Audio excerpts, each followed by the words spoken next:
What's up, everybody? Cinephile Mike is here, and it is day 81 of Award Season Review Season 3. 97 reviews coming at you in 97 days, covering many of the films contending for awards recognition this season. Now, as some of the films I'm talking about here may still be in theaters or be awaiting their initial release or re release, all statistical information I am providing to you is current within 7 days of recording and posting. This includes box office information, critical response, predictions, nominations, wins, all the like. And most importantly, though, these reviews are spoiler free. Also, make sure you check out my website, cinephilemike.com, for lots of great award season content, including the Where Can I Watch It spreadsheet 2024 edition, and my short videos where I predict all of this year's Oscar winners. So, we are now about halfway through our 12th theme week, and we are looking at what were some of the biggest snubbed films this season, in my opinion, and in some cases, many people's opinions.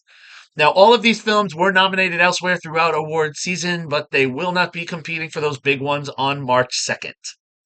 So, next up, today I am going back in time to World War II, and I am looking at Apple TV Plus's Blitz. Released in the fall of 2024, the film was written and directed by Steve McQueen.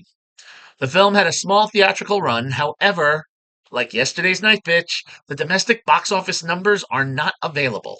So all I can report is the international box office take for the film, which is also its worldwide, which is sitting at $1,404,940. Critically, the film is exactly the same on both sides, audience and critics, with an 81%.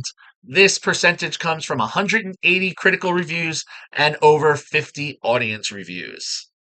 Award season wise, the film, while it did not receive any Oscar nods, it was shortlisted for three: Best Sound, Best Score, and Best Song for Winter Coat.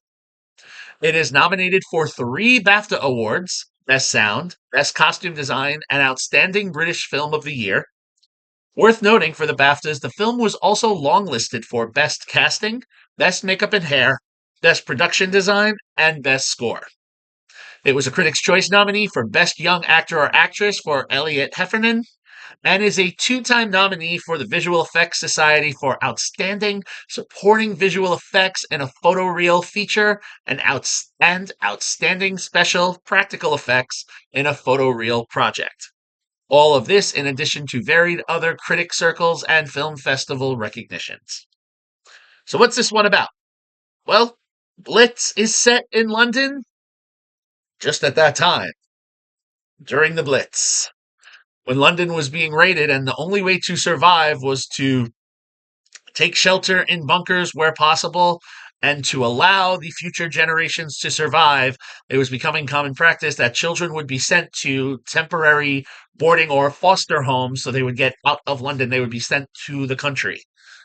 And in the midst of all of this, we have Rita, played by Saoirse Ronan. Rita, a white woman, is longing for her partner Marcus, played by C.J. Beckford, a black man who was sent overseas, and she is raising their mixed-race son George, played by Elliot Heffernan. Now, why am I mentioning the race? Well, the race actually does come into play in the film. I'm not saying that it's disparaging, but this is just another challenge that this family has to overcome in the middle of, being in a world war.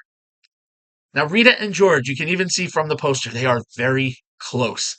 And, Rita is hesitant to send George away at first, but at the prodding of her father, she does so because she knows that is for the safety of George. But unfortunately, George doesn't agree. They get into a large argument. He's very upset with Rita when she puts him on that train. Rita is heartbroken. George is upset. He doesn't want to leave his mom. Mom doesn't want him to go, but, this is the best thing, even if neither one of them realizes.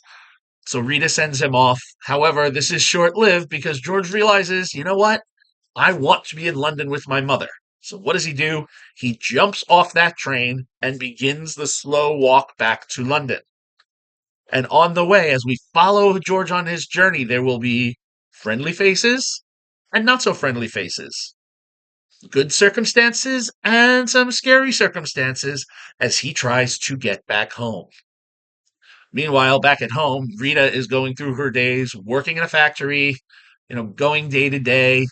She is recognized, gets to perform on a radio station. She's all about creating more opportunities for shelters. And, unfortunately, though, she's also still fighting the small mindedness of several citizens, in London, in the city, that are, berating her or bullying her for her partner, for her child. But thankfully, she has her friend Jack, a soldier played by Harris Dickinson, at her side, and her father Gerald, played by Paul Weller. So she has a support system. However, when word makes it to her that her son is potentially missing, well, here's where some of the frantic energy goes. Through a series of events, we will see if Rita and George are able to reunite despite being in the middle of a war ravaged country. You know, I almost expected this film to be too bogged down by the plot, but it isn't. Now, is it a perfect film? No. But McQueen has crafted a really beautiful film about a mixed race family during a severely turbulent time. What makes it all work, I have to say, it would have failed if it were not for the wonderful chemistry between Ronan and Heffernan. Heffernan plays George almost like a slightly tougher variant of Oliver Twist. He's like the lost orphan who, for the most part, believes in the good of people, although he will stand up for himself a little bit more than Oliver. And yet he gets into some rather hazardous situations as he goes on this journey. Now, Ronan is solid, and, usually because she seems to, as an actress, defy the laws of time and space and still looks as young as she was in films like, Little Women and Ladybird. So it's nice to see her step up into a more adult role playing, the mother of a young child during wartime. She's all grace when she needs to and puts on the strong front, but when the moment calls for it, she's able to break down and, show why she is one of the greatest actresses of her generation.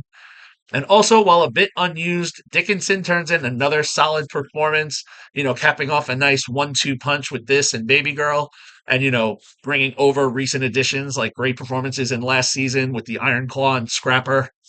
The music, the score is really beautiful. Hans Zimmer, you know, he knows how to tug at your heartstrings, man, and really make you feel the moments that you're in when the occasion calls for it, whether you're happy or sad or tense. I mean, we know that the man is gifted. You don't need me to tell you that. And look, Jacqueline Duran's costume design and Adam Stockhausen's production design evoke the era perfectly. It's captured in some beautiful sweeping shots by Yorick Lasso's cinematography. We can ratchet up the tension when we need to. We can bring it down. And, there's a really awful scene in the third act, a tragic scene that's really captured to the point where you feel like you're in it.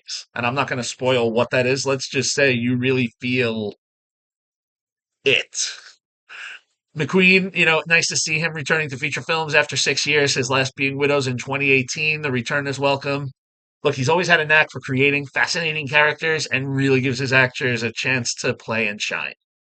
So, was this film snubbed? Well, I'm not sure. While I praise the design elements, this was a solid year, and I don't think there was enough to bring the film into the conversation. Where I would say potentially the film could have been snubbed, and again, it's because I would also happily take out a few of the supporting actresses that are nominated in the category this season. Saoirse Ronan's performance was much stronger and a change for her. So her absence is a little shocking, but it's possible.